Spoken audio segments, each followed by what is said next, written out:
मेरठ से एक ऐसी रूह कपा देने वाली खबर सामने आई है जिसे सुनकर किसी का भी कलेजा मुंह को आ जाए।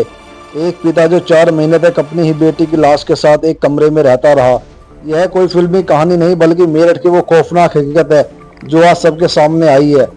चौंकाने वाली बात यह है कि घर से लाश की बदबू बाहर ना आए इसके लिए वह लाश पर लगातार परफ्यूम छिड़कता रहा। जिस मासूम को पिता के साय में सबसे सुरक्षित होना चाहिए था, उसी के शव के साथ 4 महीने तक इस तरह का बर्ताव इंसानियत को शर्मसार कर देने वाला है। आज जब इस राज से पर्दा उठाया तो हर कोई दंग है कि आखिर एक इंसान इतना पत्थरदिल कैसे हो सकता है। पुलिस आरोपी पिता से पूछ रही है कि इस हैवानियत के पीछे की असली वजह क्या है। आइए सुनते हैं पुलिस अधिकारी और पड़ोसियों ने क्या कहा। आज एक लड़की का शव मिला है, पूरी घटना के बारे में बताइए। 112 के माध्यम से पुलिस को सूचना मिली थी कि एक उदयपान नाम के व्यक्ति हैं जिन्होंने अपनी बिटिया को के बारे में बताया कि 4 महीने पहले वो उसको ज्वाइंटिस हो गया था और मृत अवस्था में वो उसको ताला लगाकर चले गए थे। इस सूचना के क्रम में पुलिस मौके पर आई है और इस दरवाजा खोलकर देखा गया एफएसएल टीम के साथ, तो बॉडी डिकम्पोज अवस्था में मिली है। अब इनके पिताजी को पूछताछ के लिए बैठाला गया है और जांच कर अग्रेतर कार्रवाई की जाएगी। बॉडी को पीएम के लिए भेजा जा रहा है।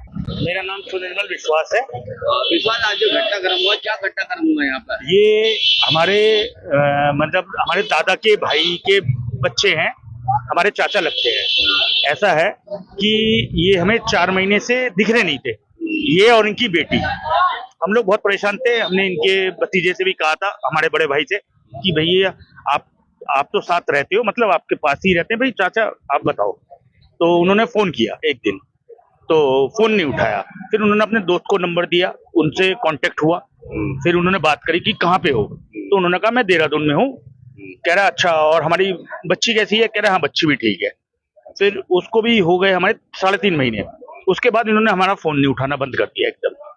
ठीक है, फिर हम लोग परेशान हो गए, भाई क्या बात है, नहीं है, चलो ठीक है। फिर थोड़ा सा हम अपने परेशानी में थोड़े व्यस्त रहे। ठीक है, फिर ऐसा हुआ, एक भाई ने एक दिन देखा उनको कि बेगम बाग के चाय की दुकान पे। ठीक है, हमने उससे कहा तूने बताया क्यों नहीं? उसने कहा मैंने बताया था, हमारे पड़ोस में रहते हैं, उनको बताया था, तो उन्होंने हमें रिपोर्ट दी थी। तो ठीक है, हम लोग कुछ दिन से इनके लिए वहां पे सब लगे हुए थे कि किसी को दिखे तो हम देखेंगे। आज मैं अपनी वाइफ को मेडिकल दवाई की दुकान से दवाई दिलवाने ले गया, तो वहां पे हमें पता चला कि वहां बैठा हुआ वो बंदा। ठीक है, हमने अपने उनके भैया को, उनके भतीजे को, बड़े वाले भतीजे को फोन किया कि भाई ये ऐसे ऐसे बैठे हुए, और वो आए।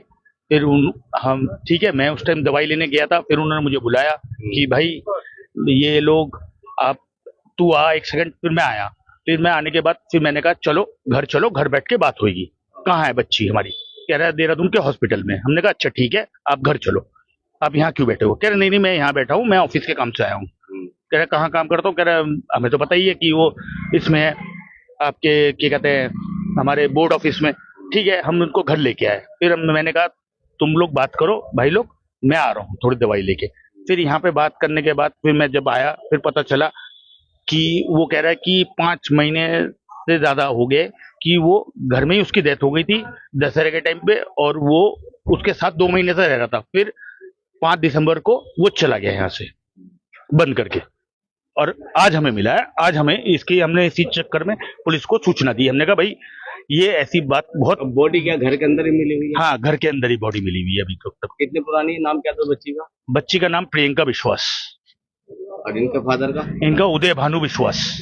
उम्र कितनी होगी लगभग बच्ची की? उम्र 33 से 34 के बीच में है लड़की की। लड़की पढ़ी लिखी है, बहुत अच्छी लड़की थी। बस अब क्या कहे किस्मत, हम लोग क्या बता सकते हैं।